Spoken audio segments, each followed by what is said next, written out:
Yeah, this is very spacious and comfortable, for sure. We got a little foot bar down here.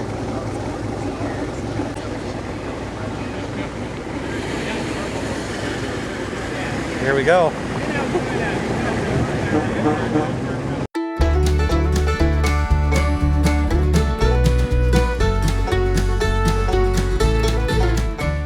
No top on this one.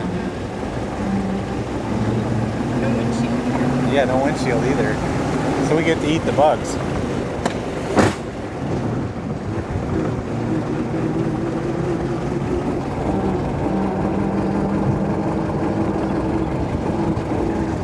I hope the wind isn't too bad in my audio here, but this is fun.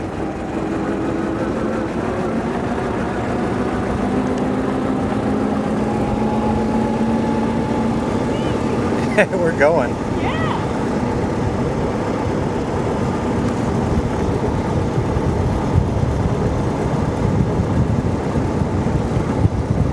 It's smooth.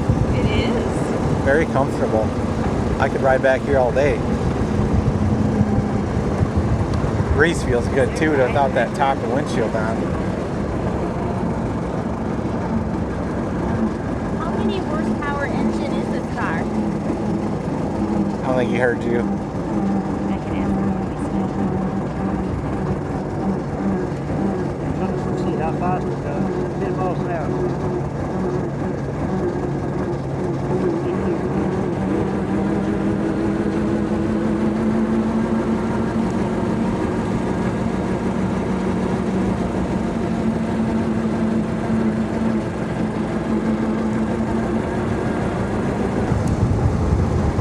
He's trying to see how fast we're going on a phone app.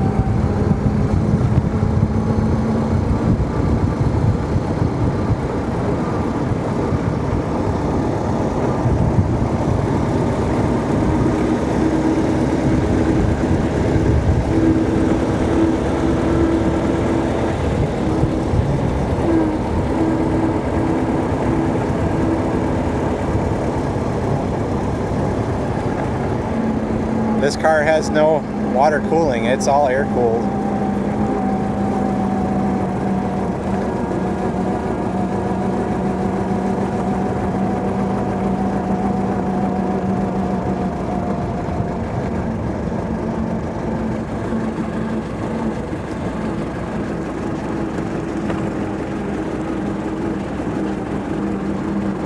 Oh, it looks like they got a Model T out now. Nope, that's that REO. Sorry, saw the headlight.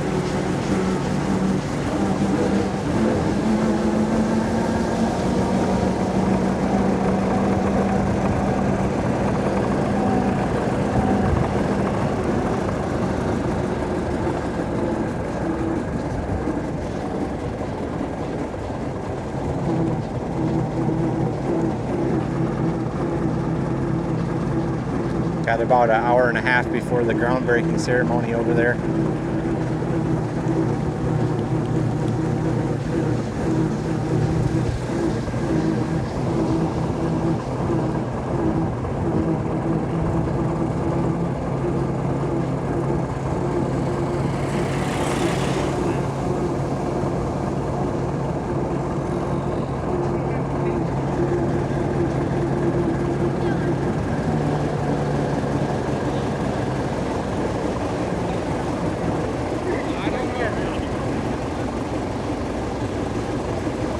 Thank you very much for the ride. You're welcome.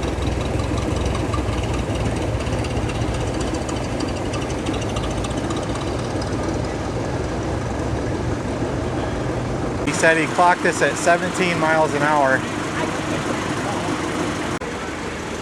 How fun was that? To ride in a Franklin. I was wondering if you're going to get back in line. I may. I saw it in Austin. Yeah. Picture of Henry Ford riding in a 1905 Ford Model B touring car.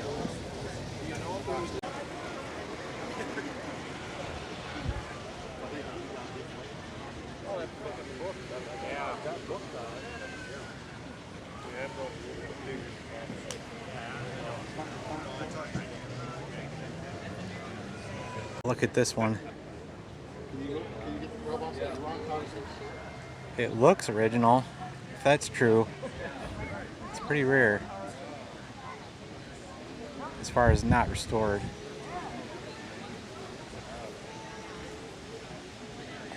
This is the engine crank handle right in the side.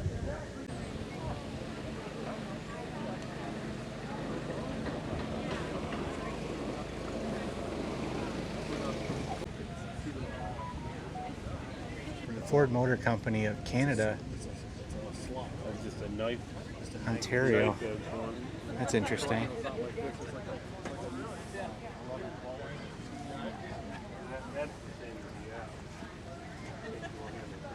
This is a 1906 Ford Model F. It is the general all-around car for the man who wants powerful runabout or comfortable and fast touring car for 5 people at a moderate investment and low cost of operating and maintaining, capable of taking all kinds of roads. Weighs 1,400 pounds.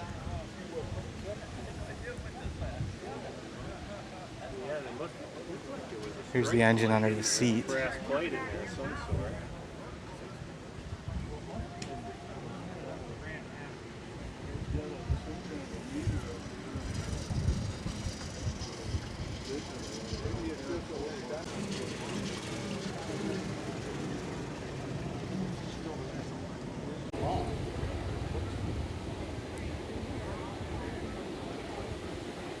This is a 1907 Ford Model K touring car.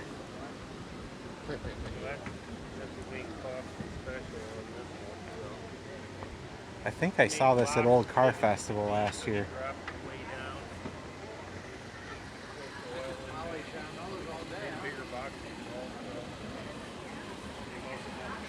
Ford didn't want to build this car, but the investors did. He didn't have complete control of the company at the time.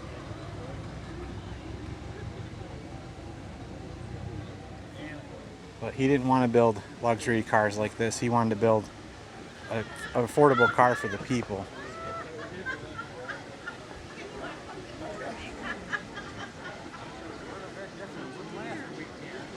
Got the mother-in-law seat in this one. Another large car. There's no year listed. I don't know if these billboards up front say anything. It's very long.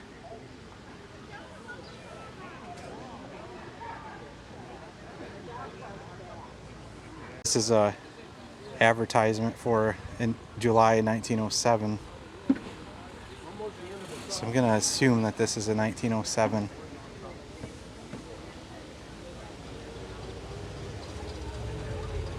The original Ford emblem had the mustache. Cars that were built in the Ford Pickett Avenue plant all had that mustache. And the very first Model Ts that were built in Highland Park plant for a short run had the mustache before they ditched that in the design. This is a 1906 Model N runabout. And the company advertising from Ford was, "Don't experiment, just buy a Ford." Of course.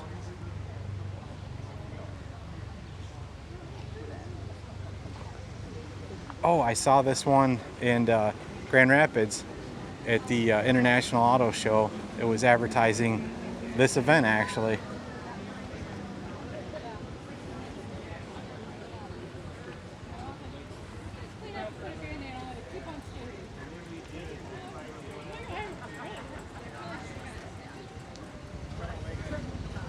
Wow, these next ones in line here have beautiful paint jobs. Incredible.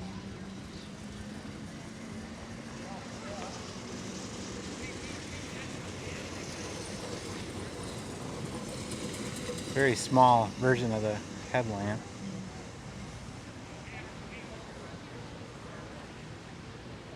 Polished brass on this car. It's incredible.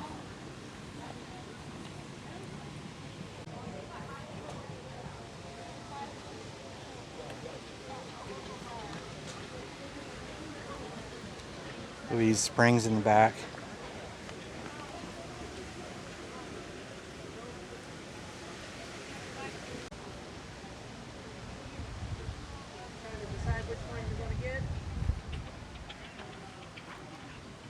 I'm after 1914 Model T, actually.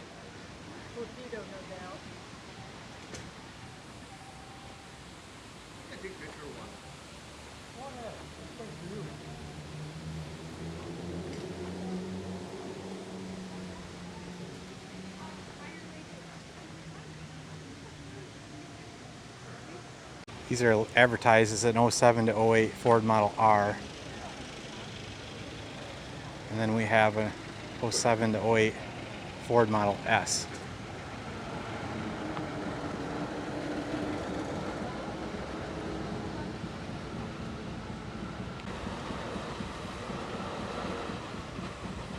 Here's a 1908 Ford.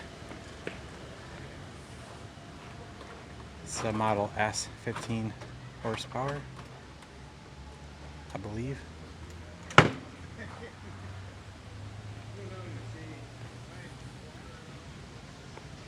Well, I hope he wasn't after someone's diabetic emergency. He was running pretty fast to get that Mountain Dew.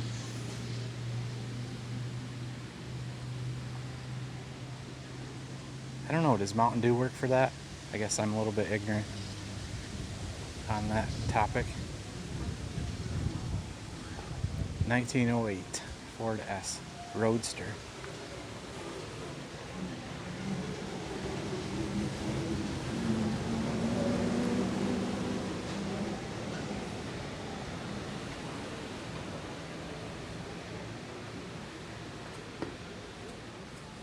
One's pulled out of the museum's collection, a 1909 Ford Model T, designed in 1908. This was very, very early for a Model T.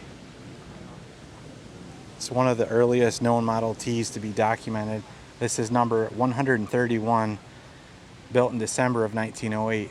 The car was originally sold with no speedometer, headlamps, or windshield, as all were optional. I've seen this car a few times, but never out in the daylight.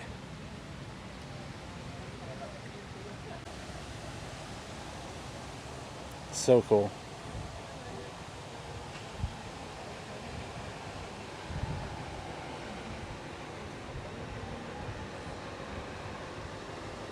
I wonder how you would put a value on this car. You don't have anything really to compare it to besides itself. Here's a 1914 Model T. This is the car I'm after. This one's not in its factory black.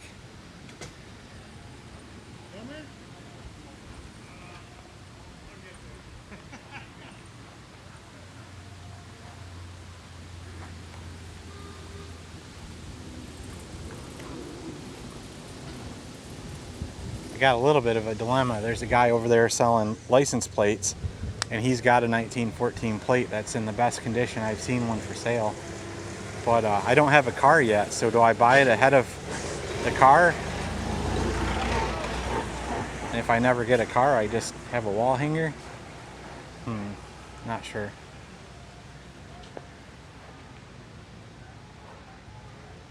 I'm thinking on it though. Maybe if I buy the plate, I have to buy the car. 13 had a few improvements over the 13. It was the last year for the gas headlamp. It's what kind of attracts me to the car. Still got the cherry plywood firewall. 15, it had the steel cowl. I think it was still wooden innard on the cowl, but steel covered.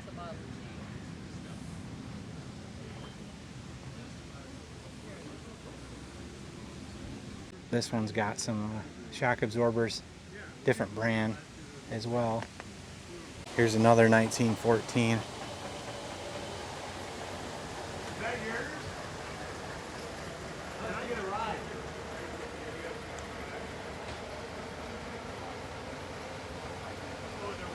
I think this is the guy that was in St. Ignace this year. It is. I see him back there. I've met him before. Now he thinks he's getting chauffeured.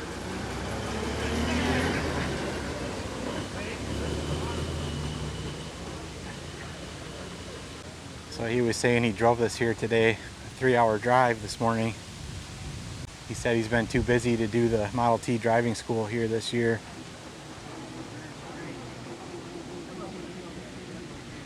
But he puts a lot of miles on that. He's driven this all the way up to St. Ignace Car Show a few times. And he said this recent year when he was there, he drove 250 miles or so on back roads while he was up there. Pretty cool. This is a 1911.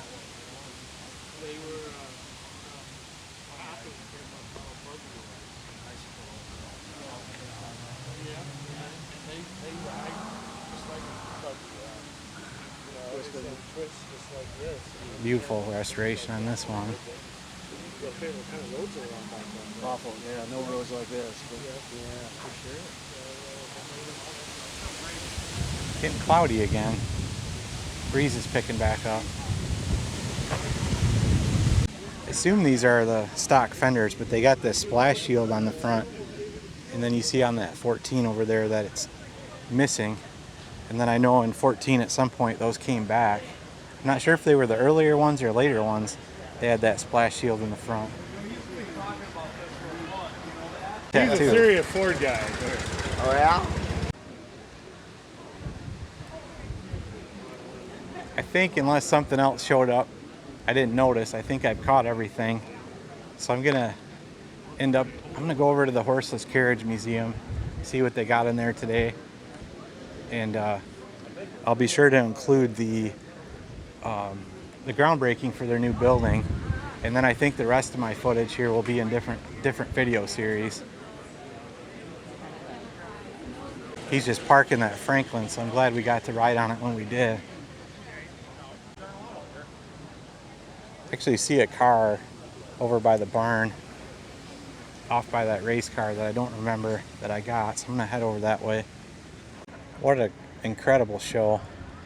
Everything here is pre-1916, brass era. I'm so happy that it didn't rain on us too. Yeah, let's go see what this red car is on the end.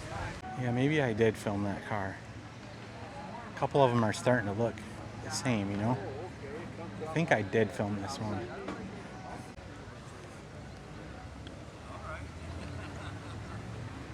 Still got that license plate kind of bugging me. If it's still there, that is. Back in the steam barn. It's kind of hotter than here than outside. Anyways, a 1911 Chase, the emblem of efficiency.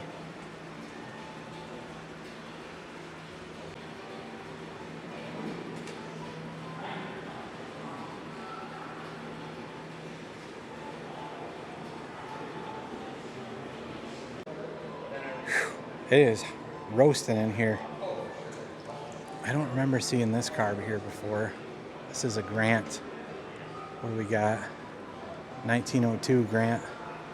No, not Grant. Grout. Steam car. Model K runabout. Requires only a match to start. Advertising for the company. Imagine a buggy not pulled by a horse, but powered by fire and water, much like a steam train.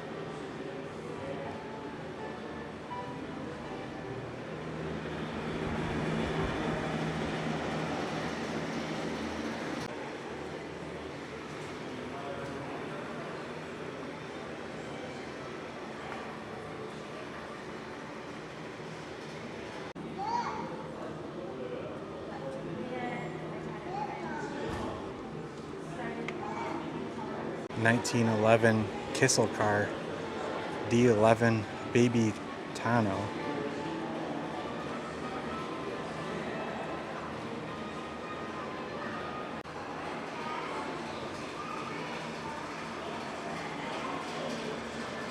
(1903) Columbia electric runabout, presidential first. In 1897, the Columbia Bicycle Company, one of the best known names in bikes, entered the automobile field by producing an electric motor carriage. Electrics were clean, quiet, and easy to operate. That fan feels so nice, I don't want to move.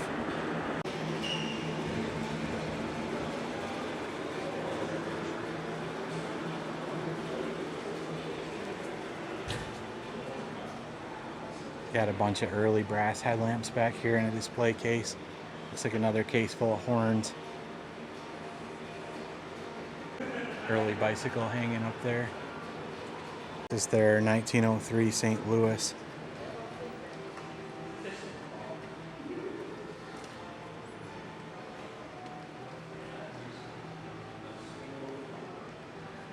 In 1903 Stevens Doria.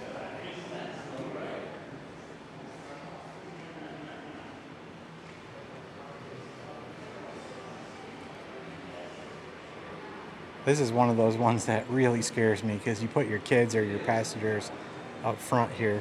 So if you do anything wrong and crash in the front, the first thing it hits is people.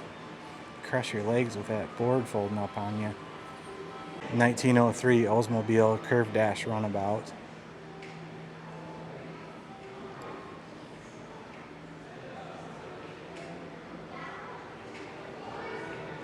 And a 1910 Brush.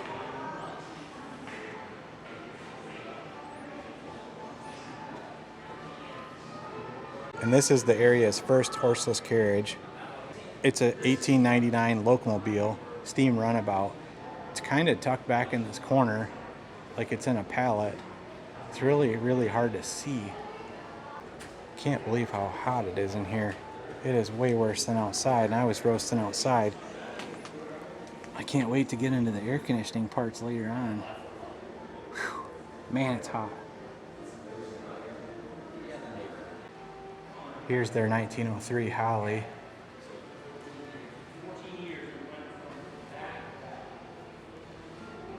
It's a very small car. Of course, Holly went on to manufacture carburetors for Henry Ford in the Model T. Actually, here's some early Holly carburetors right here. I wonder if that's... No, that can't be an original display stand. If it is, that's really special. They got a tire machine here. I don't remember in here before. Pretty early tire machine. This is a 1916 Locomobile, model 48, Sportive.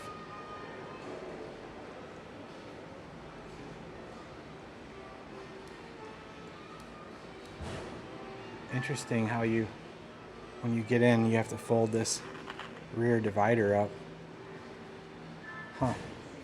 Looks like a lot of effort. I wonder if you could leave it up, if you could fold it up, and I don't know. And the windshield's only partial. Or the rear windshield. What do you call a rear windshield?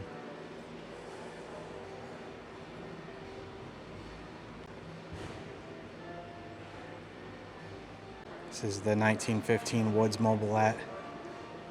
It's a very narrow, skinny car. They called these auto cycles. It does, however, fit two people. They're just offset.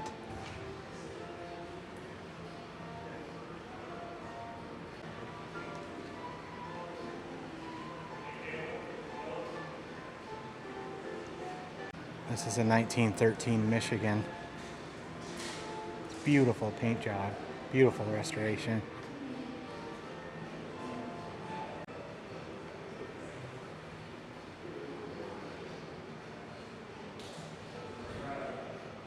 Pretty cool little Ford Model T ride.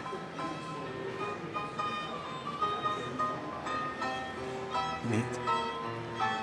1904 auto car, and I love the company advertising. Cannot blow up or burn up.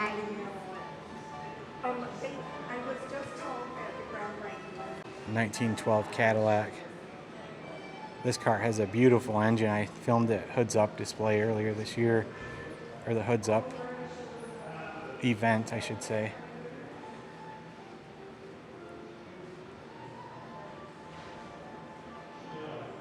(1905) Cadillac. 1910 Lazier. There's a seat on the side for the mechanic to sit on.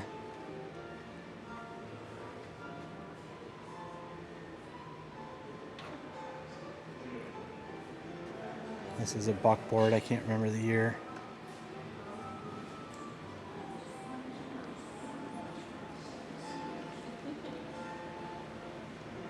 1906 Waltham Orient buckboard. This little fan in front of the engine, it's pretty neat.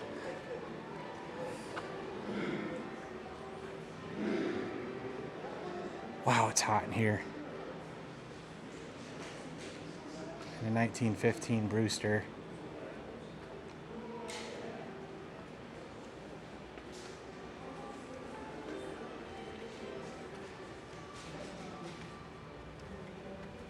It's a neat car.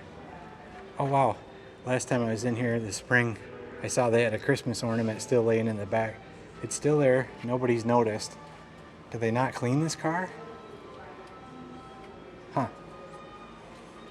I'm not gonna try squeezing back there with that table there. It's pretty tight. This is a 1902 Thomas. I love this car, but it's crammed in this corner. It's always hard to see.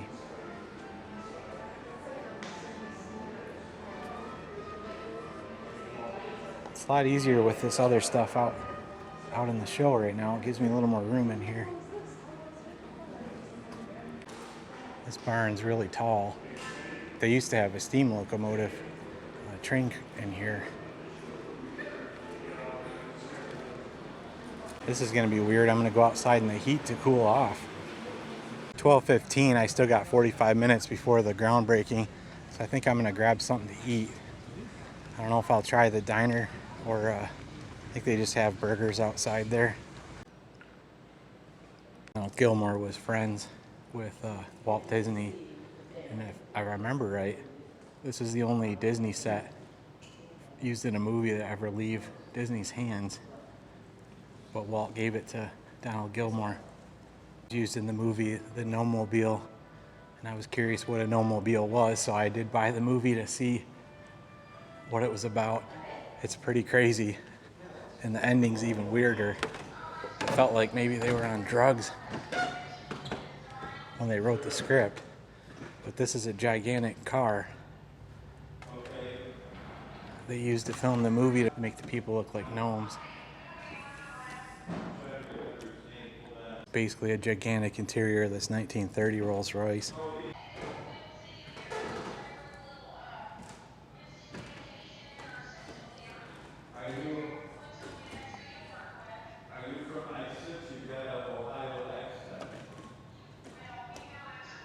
Look at how big the window crank is.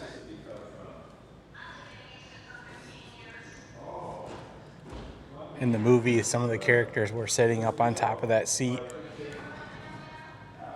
and in the seat and climbing around back here.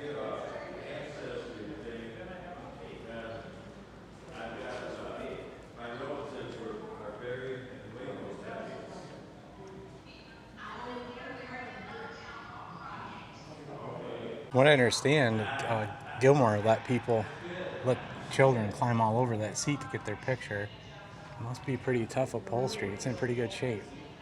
This is a replica 1903 Wright Flyer, first successful airplane. What I didn't know is in '66, Donald Gilmore hired Waldo D. Waterman, an aviation pioneer, to build what is believed to be the first accurate replica of a 1903 Wright Flyer. He had full access to the original plane and drawings at the Smithsonian Institution. Waterman was inspired at 9 years old when the Wright brothers took flight. He built and flew his own airplane at age 16 and later became the director of Los Angeles Metropolitan Airport, a forerunner of LAX. He invented several aircraft, and his 1959 Aeromobile is on display at the Smithsonian Institution in Washington, D.C. I knew that was a replica, but I didn't realize it was the first one. I'm looking for some background. Found my wife off this way at that popcorn peanut wagon. I don't know what she just bought. I'm gonna go steal it. Popcorn? I got popcorn from the coolest wagon in the world. I'm pretty sure. It's pretty good. Just found out, because it's very rare that maybe only the second time they've got all the alphabet cars here from A to T, and they're going to do a pass and review at 2 o'clock, so I'll be sure to catch that too. And as far as they know, it may be the first time that they've ever assembled every alphabet car for a pass and review. So that's kind of exciting. Still has it. Tire's taller than you are.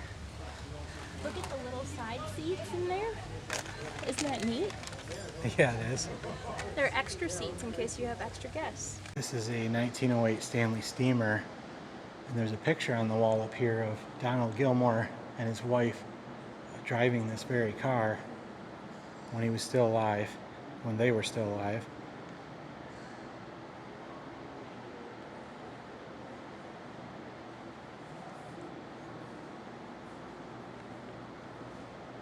There's a lot of knobs in here. The rear passenger here, almost no leg room whatsoever. There is a tiny door here, so you don't have to fight your feet through though. It's neat to see one of these cars, but at Old Car Festival, they actually get to see them driving around. Really neat experience. Well, because we're here at a show for 1916 and older, this is a 1905 Franklin Type A runabout. These cars are air-cooled.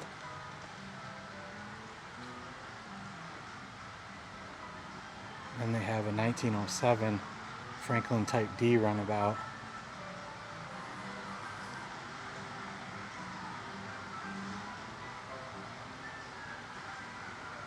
As you can see on the frame there, they're wooden.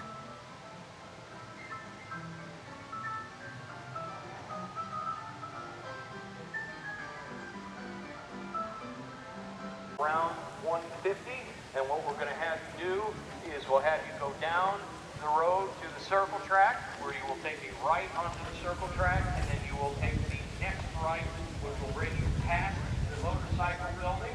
That will line you up. We could. They may or may not come that way. Looks like they're going to do a styrofoam block. They call it a SIPS panel. And Kevin. In a very short time, they'll have it up and enclosed. And what we're looking for the Museum of the Horseless Carriage is an airtight structure so we can control the environment better. Here's the Bobcat. Looks like it brought in this load of dirt. They're not even digging up the ground. They're actually brought in dirt to dig up. That's kind of funny. But it's a ceremony. It doesn't matter. This is much easier for them to do. You were just sitting there, though. I gotta get a picture of it. Pretty cool. Sounds like that's the gentleman that donated this to the museum. And I said he used to have a brass headlight up in the center. Other than that, he says it was just the way it was when he gave it to him.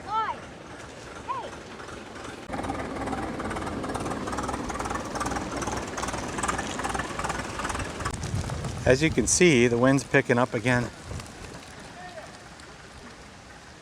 That couple over there that donated this car, they're from the Ye Old Carriage Shop, and just invited me to come check out the museum, so that's going to be fun. It's going to be my only shade until they get started. It's getting hot in the sun. It came back out. He just said he stepped up to the mic, and somebody said, "There's trouble." Maybe in a couple minutes they will. First and foremost, thank each and every one of you folks for coming to the Celebration of Brass 6. A lot of you have been coming since Celebration of Brass started. I have, although I didn't bring a car in those days. So everybody here can pat themselves on the back because it took everybody, and I mean everybody in the brass hobby, to make this day possible. This will be the official groundbreaking. Next year when you come, the building will actually be right here and maybe be done. We can have the ribbon cutting. We, the board of the Museum of the Horseless Carriage, have so many people to thank. And I'm not going to try and go through that list today. A year from now, I'm going to try that.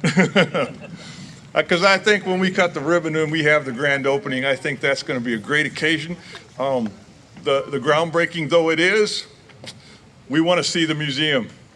And we're going to. This concept of this museum was born 5 or 6 years ago by members of the Horseless Carriage Club of America. One of them in particular, Bob Ladd, who's not with us anymore. It was kind of his dream. He started this. Today, we have board members, and a lot of us are members of the Horseless Carriage Club. We have board members present. I think Jim Skillicorn. Jim, are you here? There he is back there. He's the president of the Horseless Carriage Club of America. Jim Skillicorn right back there. One of our big partners. Another one of our partners, the Gilmore Car Museum. What better place to build this museum than the Gilmore Car Museum? What better place, right? No place on earth like this. So many partners, each and every one of you, the Gilmore, the Horseless Carriage Club of America. We're going to have a celebratory groundbreaking here. If you all know Nick Lacoste, he is the executive director of the Gilmore Car Museum. If you would say a few words for us? Nick's going to come up, say a few words.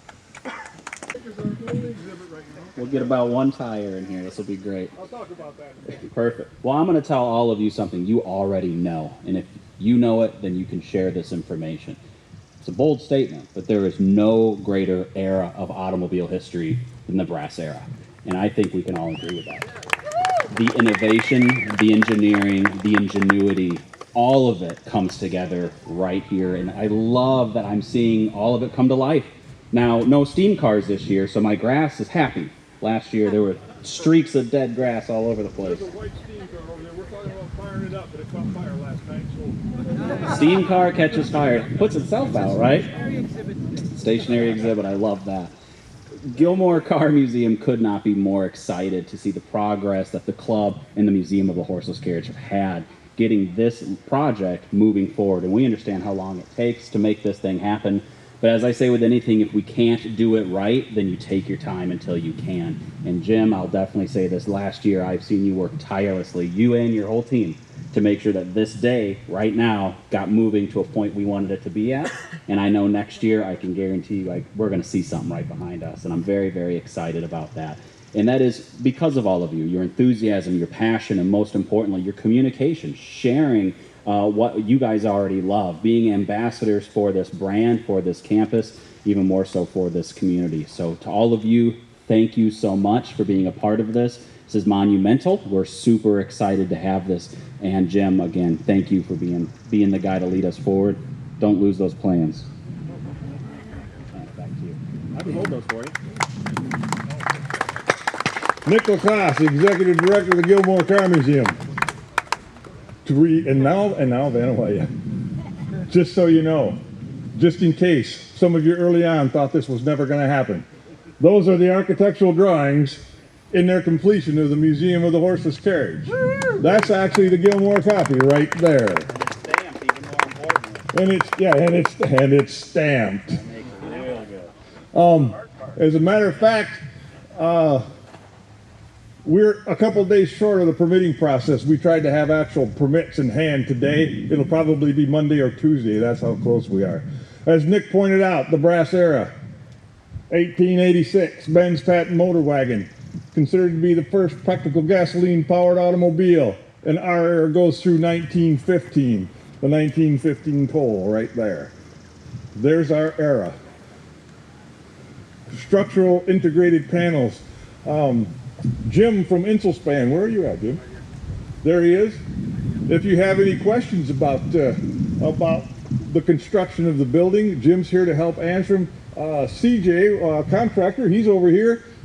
He actually installs these things. If you have questions, you can see some examples.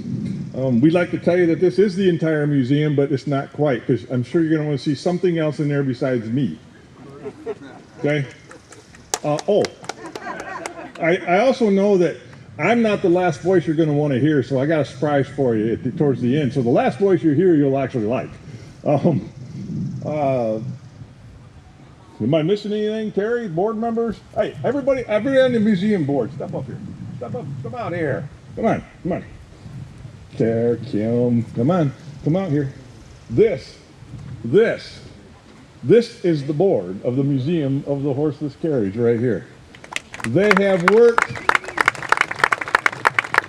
I've only been on the board and a couple of these shorter than myself, only a little over a year. But remember last year, if you were here, we came over here with those brass shovels. They're not gold, they're brass. Those brass shovels and said, next year we're going to have a real groundbreaking. Here we are. Thanks to these people right here. Not me, like Nick said, these people right here. So what I'd like to do is I'd like to have Jay Follis come up and let Jay walk you through the new Museum of the Horseless Carriage. If you don't know Jay, Jay retired from the Gilmore Car Museum after 25 years. He is a professional curator, and he is the curator of the Museum of the Horseless Carriage. And we're lucky to have him.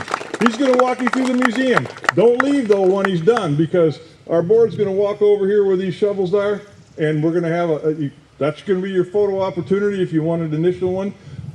We would turn over dirt, except you can't get a shovel in this. Okay? My grandson was putting those shovels down. He literally folded one over. So Jay's going to walk you through the new museum. So when you come back next year, he's going to give you an idea of what you're going to see. Well, I'm thrilled to see everybody here. It's pretty exciting for me. I've told people this a million times. I've been into old cars since I was about 7. But honestly, I had no interest in brass air cars. It meant nothing to me. Only because probably what I grew up with, I had all post-war cars. It wasn't until I came to work here and I'm like, that's got a rope drive, or it's got a belt drive, or it's a chain drive. It's electric? How's that possible? Once I started hearing them run, driving them, now I'm hooked.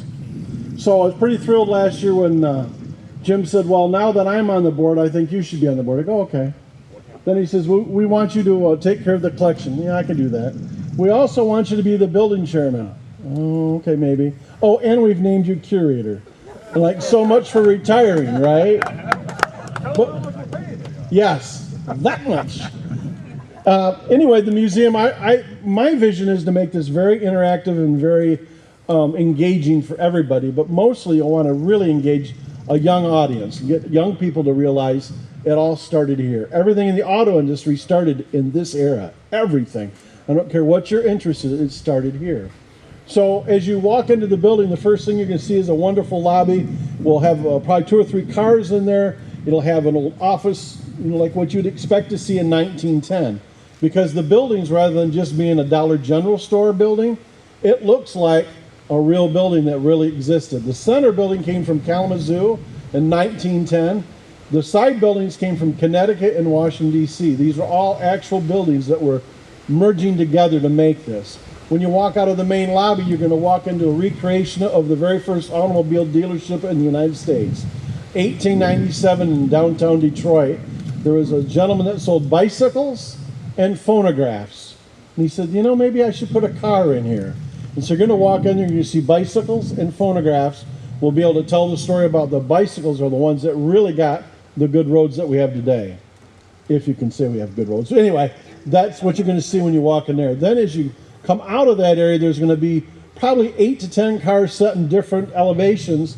And as you go in, you're going to have a seat or you can stand. In about 8 to 10 minutes, you'll hear narration. You'll see a light come on a car, tell you about that car or tell you about that part of history. So in about a 10-minute time, you'll have a pretty good overview of the brass era and what happened. And so as you walk through there, you start seeing other things like cars being assembled in stations, not in the assembly line. Then we'll show you the assembly line, and we'll go on and show you, maybe we'll show you like one company, like the Columbia. We'll show you a bicycle, the electric car from 1903, and maybe the 1906 Columbia, just to show you the transition of how that happened. We want to give people the sense that they really are riding in a car. So my vision is to have a car that you can sit in, and in front of you see a gigantic screen, and we'll play the 1906 film from San Francisco just before the earthquake, where you've seen cars and people and buggies and horses, and there's no rhyme or reason. You're thinking that person's going to get killed. And you'll be sitting in a car that actually be moving and match the motion you see on the screen. Probably the first time that's ever happened in that scale in a museum anyplace. Then as you walk through, I want people to get a sense of what was it like to crank start a car. You'll walk through and see an area where they're not just building cars, but now we're repairing cars, and get people to realize all of what it took to repair a car. You know, before we waited 100,000 miles, we changed the spark plug or whatever. So those are just some of the ideas that we're working on, and I really want to get everybody's ideas and thoughts involved because this is your museum. And this will be our legacy that we can pass down, but it only works if we tell the story, right? Somebody encouraged you to get in this hobby, so that's our goal. That's what we need to do, is to encourage the next generations. And I think this museum will be the very, very grand start of doing that. So, thank you. Thank you. Thanks, Jay. See, I told you, but I came back on purpose. We'll see the cars. I talked about the Benz and the Cole. The 1910 Olds Limited that Dr. Trishu in Kalamazoo built, he generously donated that to the Museum of the Horseless Carriage. Down here you'll see a late 1909 International Harvester High Wheeler. That was donated by Lloyd and Judy Ganton. They have in Spring Arbor, they have a museum called the Ye Olde Carriage Shop. They generously donated that to our museum. So we're actively seeking donations and we're receiving them. I don't know what more you can say about that. But if we could have the board members move down to in front of the rendering of the museum, grab a shovel, and we're going to call this, even though we're not turning over any dirt, the official groundbreaking of the Museum of the Horseless Carriage on the campus of the Gilmore Car Museum.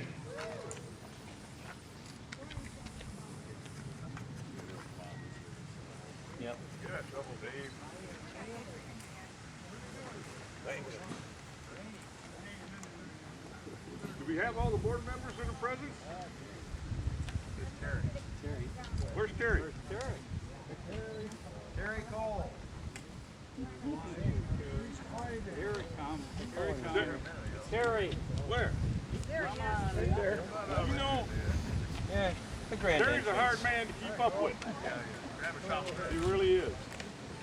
Again, thank each and every one of you for what you've done to help this project. We couldn't have done it without you. Next year we'll talk a lot more about that.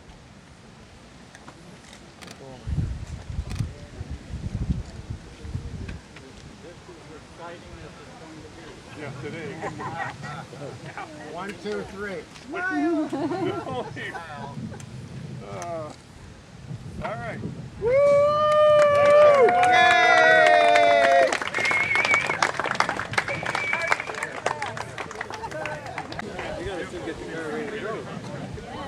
Walking to the truck and realized I could just go through the air conditioning.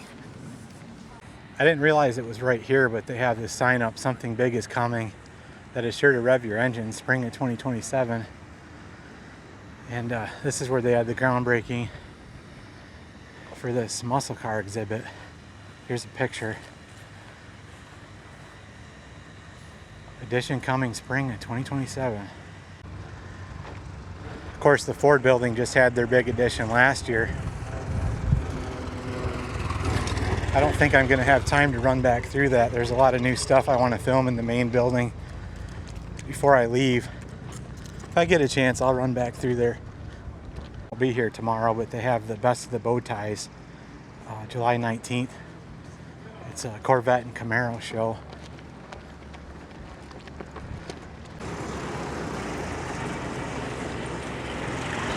If you don't know, my wife's a master electrician, partners in our business. And when I left, she was talking to a guy about the building, and I went out for some waters and a battery, and she's still talking to him. They blow this up and staple it to the interior wall of the room when you come in to do your job, so you know where everything's located from a chase location perspective. I think I'm gonna take you into the Cadillac dealer while we're looking at old cars and show you this early Cadillac.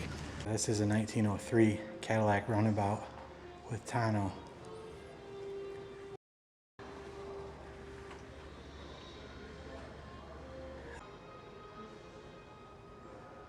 This is Henry Leland, Robert Faulkner, Wilford Leland, and stereographer in the Leland and Faulkner offices around 1900. We're at a pre-1916 show. I'll show you this 1906 Cadillac too. Model K Roadster. Serial number 1024.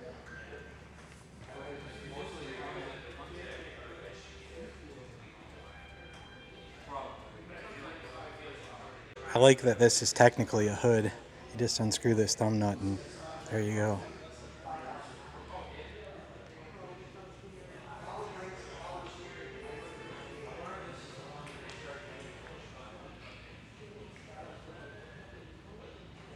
They currently have this 1961 Cadillac four-door hardtop in their little service garage. If you want to see the rest of the cars in here, I did a video earlier this year. It was with a lower grade camera, I'll say, but it's there nonetheless if you want to check it out. Some of these cars, like the ones over there that have 12 spark plugs, is they would start, it's kind of a redundant system, but they would start on battery, and because the battery didn't have much capacity, once the magneto got spinning, they would switch over to that ignition system. Look at this 1909 Packard. It's such a cool car.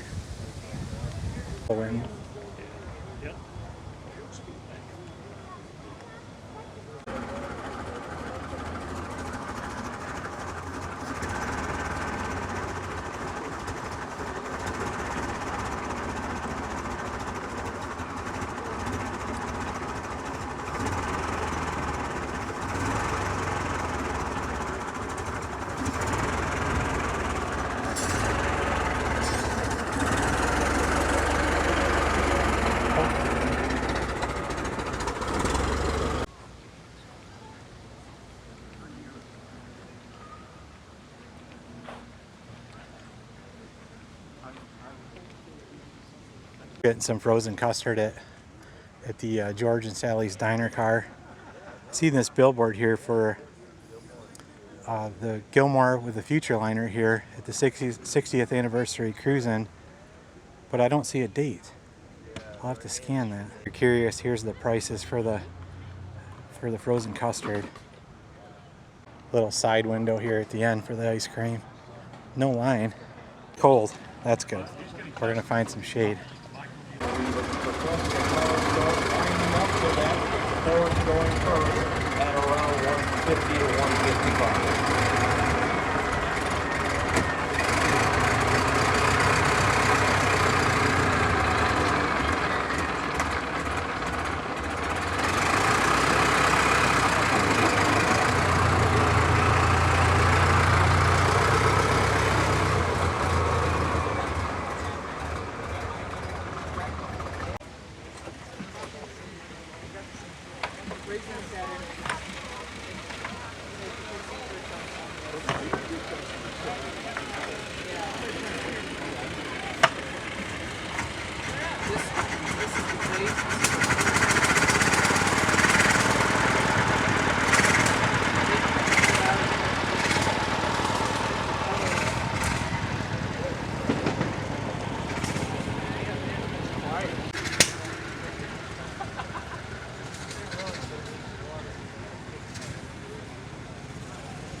Thinking this might be a good spot to stand in front of this sign here, and I won't block anybody else.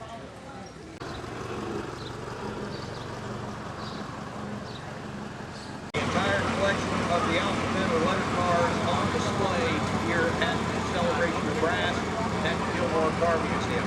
So again, at 2 o'clock we will be doing our passing review here at the Shell gas station. In addition, if anybody who has a non-Ford car or another Ford car on display at the Celebration of Brass field, if you want your car to go through passing review, please begin the process of making your way through staging the car to get it to line up correctly to go past the Shell gas station. Again, to do that, you're going to drive towards the Shell station. You are going to make towards the circle track. You will take a right on the circle track.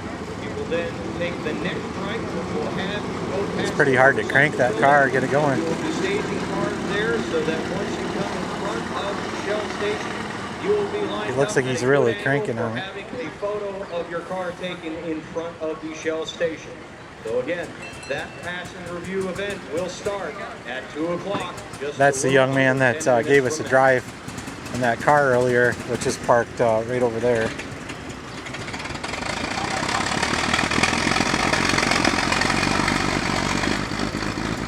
That Model K is quite noisy.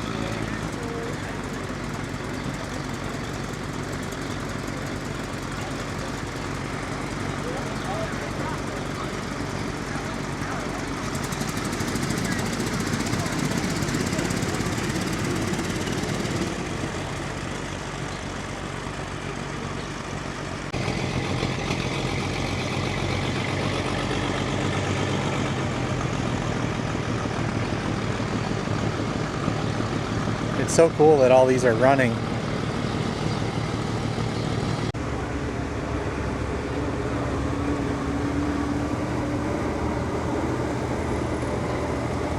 They're in that pavilion. They're staging just down past the Shell station. So I'm hoping to be able to hear them for you and still get a view without blocking anybody with this sign behind me. Review event, and again, this is a rare and unique opportunity. I can hear them all running down the side road, queuing up the display, but you're going to get a chance to see all the letter cars go through pass and review in chronological and alphabetical order. So that's a unique treat, and again, you don't get to see this at many car shows, and I'm certain you won't see this again at another car show for a very long time. So we will be starting the event at 2 o'clock. We are finishing up staging as we speak. As the Shell gas station, we are going to start our pass and review event. And like I said, this is a rare and unique opportunity.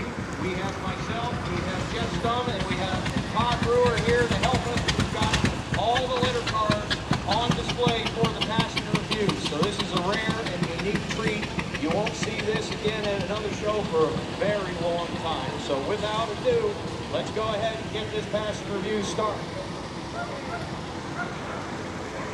Okay, coming up in a 1903 Ford Model 8, we have Ross McTavish from Canada. Come on forward. So we'll have a moment to allow the drivers to introduce themselves. And you've come all the way from Canada for this event, is that correct? Yes, they've come all the way from Canada, and this is a 1903. And how, in the number of letter cars, is this the oldest one we have here this week? Serial number 455. It's serial number 455. Out of how many did they make? This is number 455 production number. So mid-1903, I would say, mid-1903 production. It's a fantastic running car. What you can see is this is a two-cylinder automobile. The engine is under the center of the seat, and then this is what they are known as a rear engine tonneau type body. So back in the day, you would actually back your car up to the curb, and then your passengers would step on the step plate here to step into the automobile to get in the back. You'll notice there's no doors on the side to let people in and out. And then depending on what you were doing, this seat is removable, if I remember correctly. So if you wanted to put a container or carry luggage on the back instead, you could take this removable tonneau off the car and replace it with something to carry your luggage. So a fantastic running and driving automobile. Anything else you'd like to offer for the crowd? Well, we appreciate you all bringing this for us to display here at the Celebration of Brass.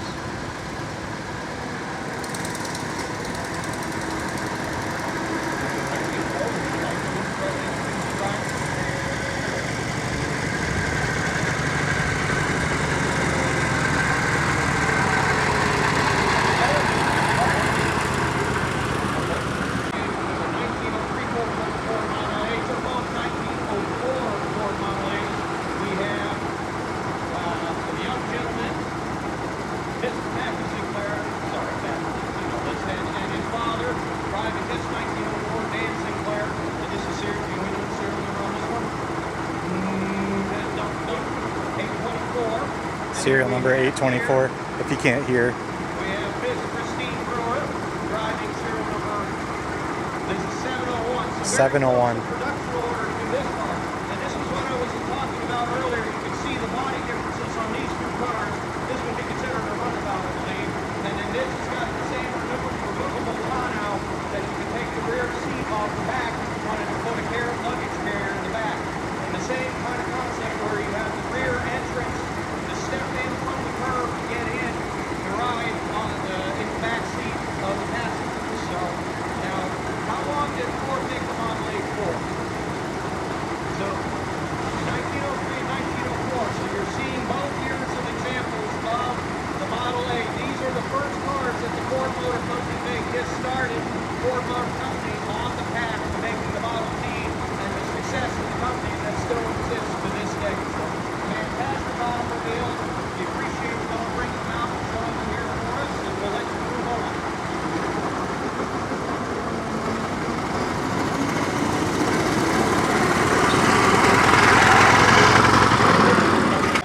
quieter so I can actually hear myself think just a hair. So the Model A's were two-cylinder automobiles with the engine under the seat. This is a Model B. This is a rare and unique car, and the owner is coming up here to tell us a little bit about it. But, and I'm certain we'll be willing to point this out, this has the engine under the front hood as opposed to under the seat. So I'll introduce Mr. Rob Hyatt, and you can tell us a little bit about this car. Thank you, Jeff, describing this night. Can you hear me? Okay. Jeff's describing this 1905 Ford Model B. This actual car was made like 1904. So last winter it participated in the London Trike Tour in England, which is for 1904 and earlier cars. Has a 284 cubic inch four-cylinder engine rated at 20 to 24 horsepower. They only made 500 of these cars. There are only 7 remaining. This is the only one in the world currently running. Oh, wow. And we thank Rob for bringing this car.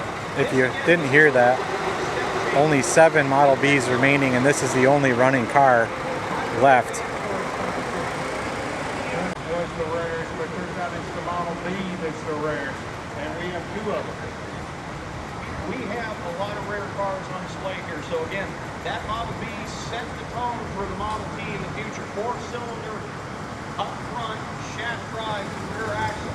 But at the same time, Ford still had to continue making products. So what we have here is a Ford Model F, two-cylinder automobile. Your name, sir? Paul Schaefer, Mr. Paul Schaefer, and you're from? Valley City, Ohio. Valley City, Ohio. We thank you for bringing this. Now, this is still a two-cylinder automobile, correct? But is it the same engine that was in the A and the C, or? So, this is a 12 horsepower car. So, recognizing that they needed a little bit more power to get these cars down the road, they upgraded the engine in the F to a little bit more power through some engineering upgrades and displacement changes. But this is still, you saw in the B, we had 4-cylinder up front, but that was more luxury. This was more towards the common style car. Still a 2-cylinder underneath the seat with the radiator mounted up front with the water tank, making it look a little bit more recognizable. So, and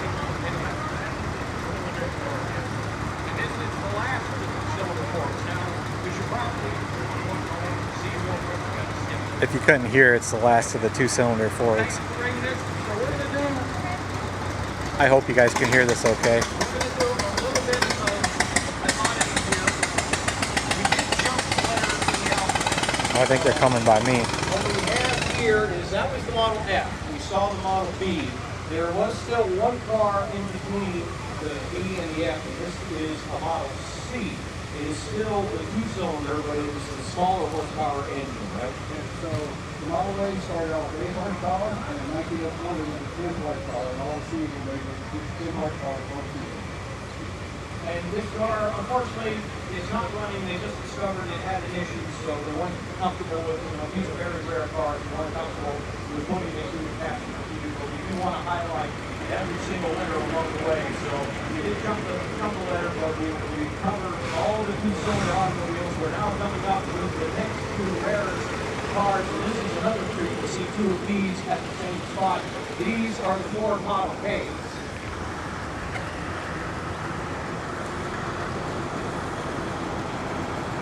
These are both Model Ks.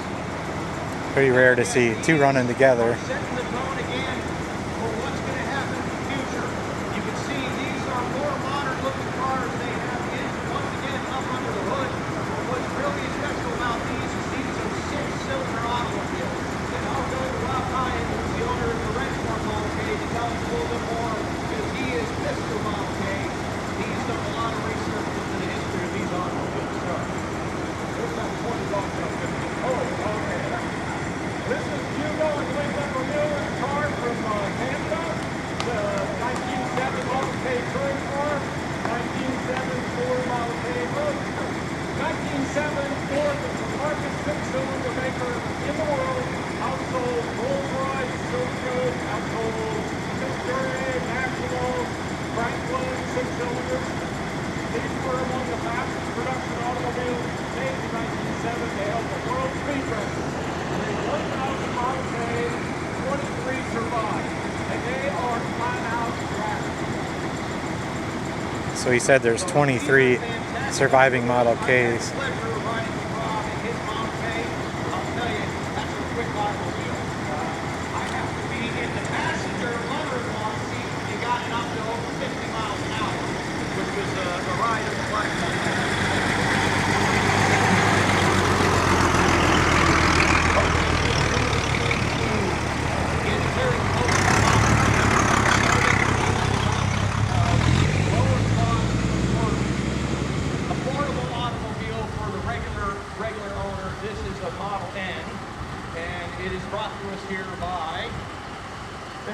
From Aurora, Illinois. What a difference between the N and the two Ks to this left.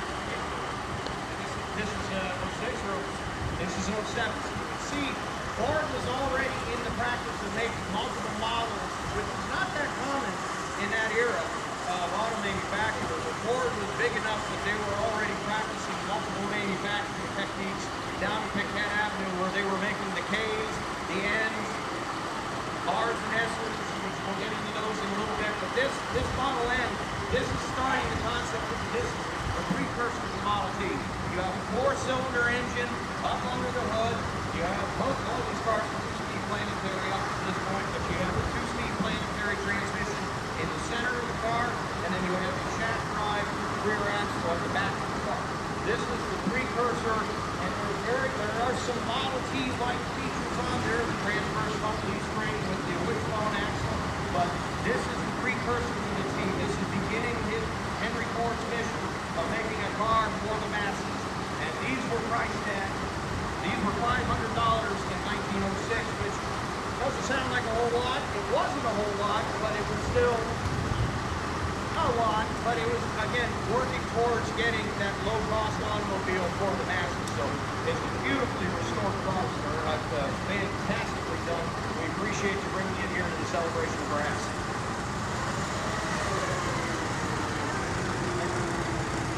With passengers in tow.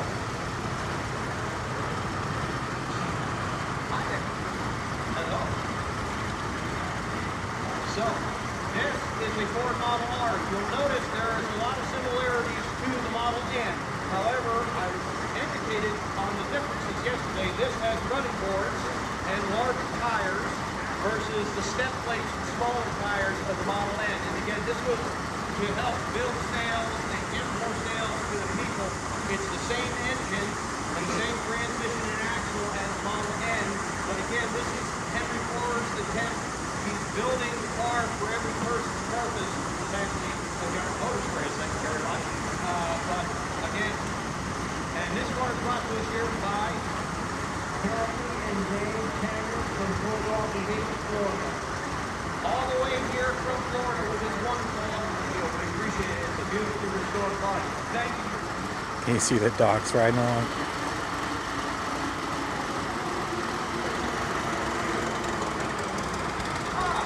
A familiar face. This man might look familiar to folks who were at the groundbreaking ceremony in the museum. This was museum board member Paul Sloan with the 1907 Ford Model S runabout. Now, what's the difference between an R and an S? Got a body.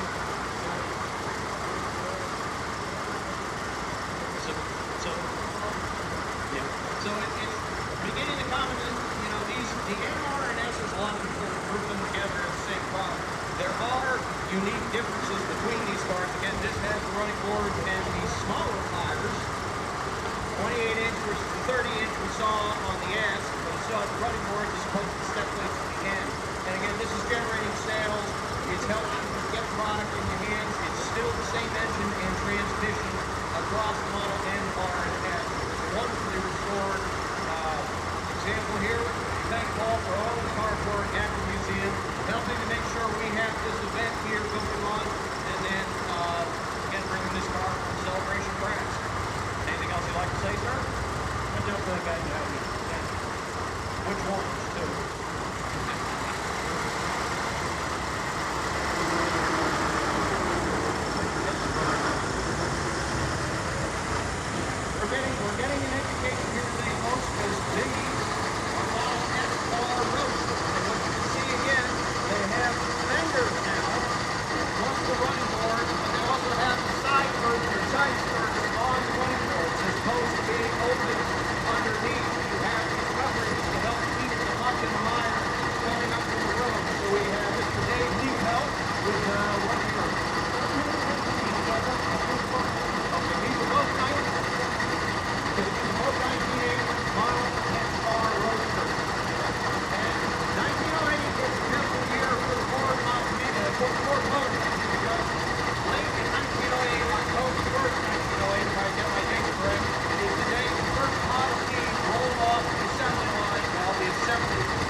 wheel diameter won't get better top speed out of these cars. These engines can make the same amount of torque, but not the RPM. So the bigger tires, lower RPM, higher torque to get a little bit more speed out of the car as it's going down the road. So we appreciate both of you bringing these cars to our celebration.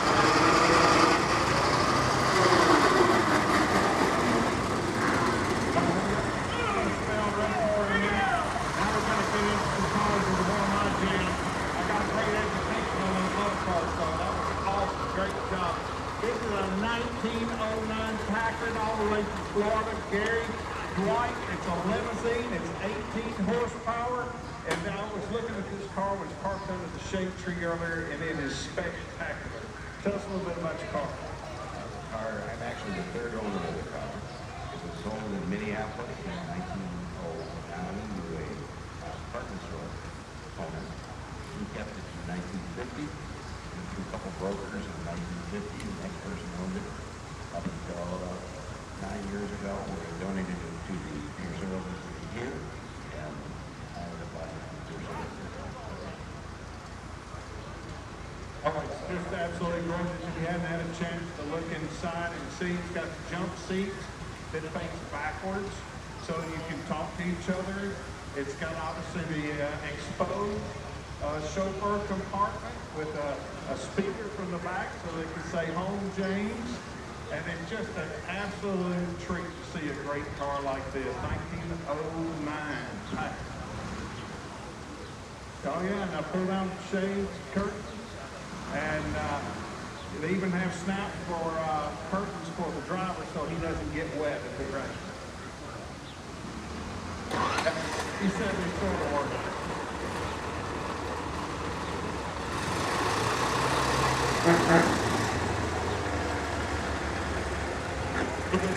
Yesterday, this is a really neat 1913 Buick all the way from Massachusetts.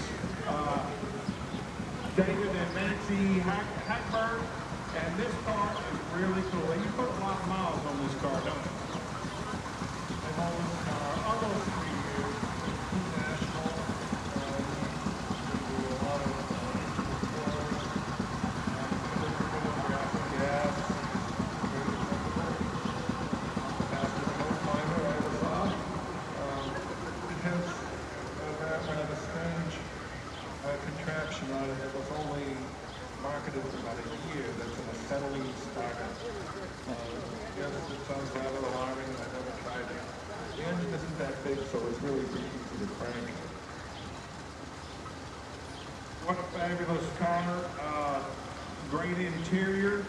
He can even put it in his trailer with a top stuff. I like that about it.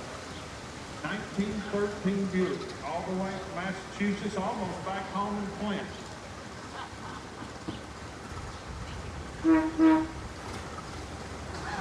Another spectacular car we had yesterday, a 1908 Jackson. And I stand by what I said yesterday. This is probably the sweetest running car out here. The best sound. Listen to that sound. Leo Warren and his old Ace Jackson. You've had this car a while, haven't you? 3 or 5 years. You've driven it just about everywhere, haven't you? We've driven it all over the place. You taking it on the tour this week? No. We went last year.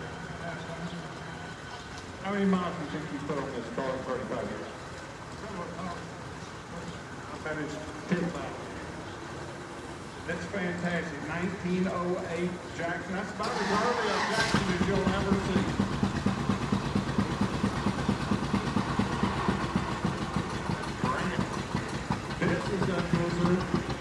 This is a 1914 Grant. Grants were a little bit smaller. You see them every now and then, but they're really rare. And when you see them, they're mostly touring cars. To see a little roadster like this is really something else. This is Robert Tom from Findlay, Ohio, and this is a Model M. Tell me about your 14 Grant. Well, we think there's 14 left in the world. I just found 2 in Australia that were right-hand drive. But these little roadsters, they made 3,033 of them. So this is one of a handful left. know, it's really spectacular. What, the wheels and the tires, what size are those? Don't quote me, but I think they're 28 by 3 with a wire wheel. These were rated back in the day, most of the books will say 52 to 55 mile an hour, $495 with the electric starter like this one. If you didn't get the electric lights and starter, it was $425. Can you beat that? I'll take two.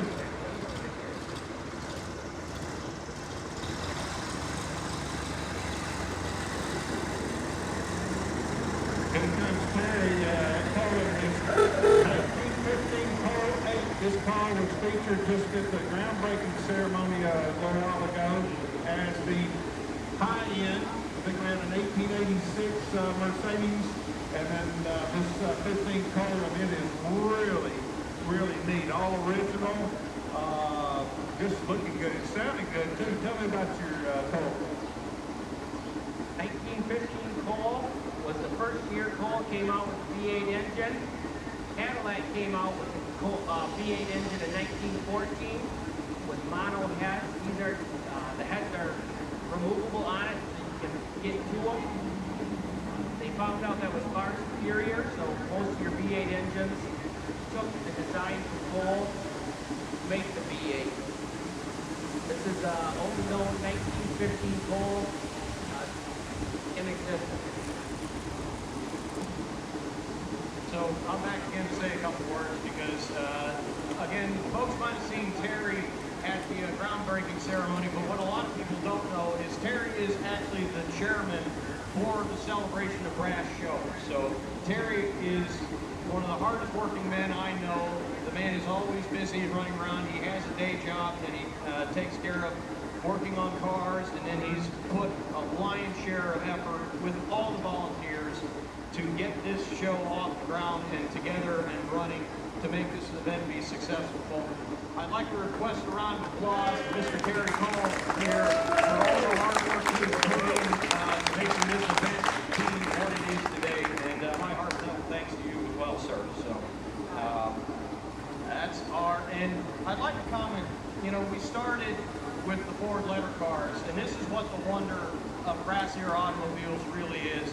You saw those Ford Model A's, those are 1903 cars. They were 2 cylinders. They really were the definition of a horseless carriage. Here in 1915, these, in 12 short years, just 12 years, you're seeing the transition from really a horseless carriage into the automobile that we know and drive around today. You know, there's, you know, a big engine, common steering controls, common transmission controls. That's what's so fascinating about these brass era cars is what nobody had the answer in 1903 of what a car was really going to look like, and now we have a better definition of what a car was going to be and what would carry on into the future, even into today. So just a wonder, a fantastic viewing of showing the progression of the automotive industry starting in 1903 right here until 1915. So thanks for bringing it out for us today, sir. I want to say a couple other things though about this car. 1950, it's aluminum body, and it just looks great and it sounds great. These V8s on these Coles, Oldsmobile was in 17, I think, 17 and 18, 16, 17, and then Cadillac in 14. But this is really sharp. There was a 17 Colt Tour Coupe at an auction about a month ago that I bid on and didn't win, and I'm starting to regret it.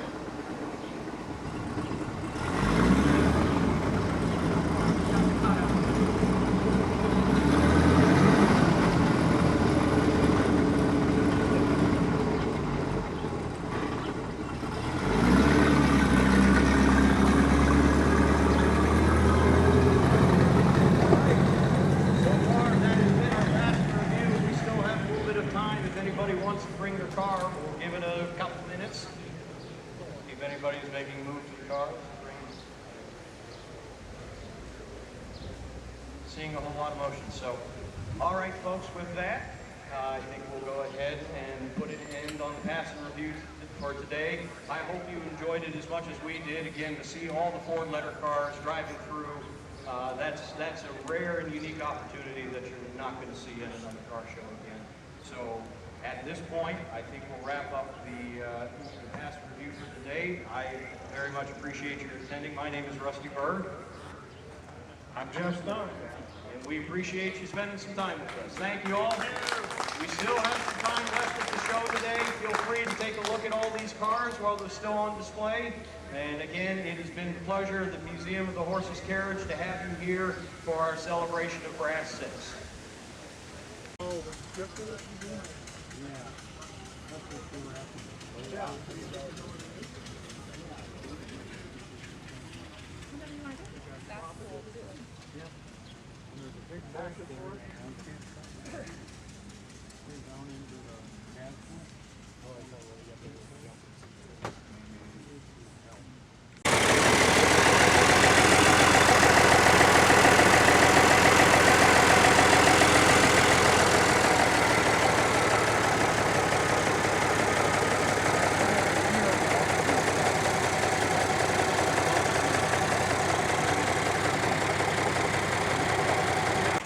I don't know if they're having trouble getting any gear. Must be.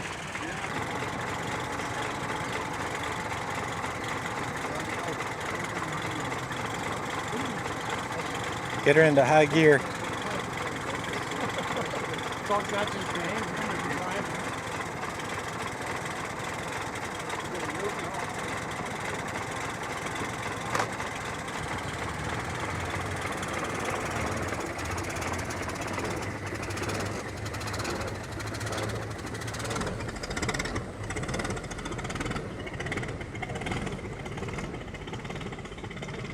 Austin from Stahl's Museum is really something special.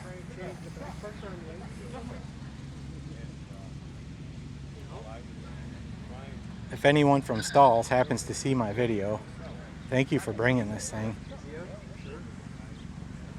Very awesome. So thanks for checking out the show with me. I'm going to film a few more things I'm going to do in a separate video or videos, and I'll see you on the next one.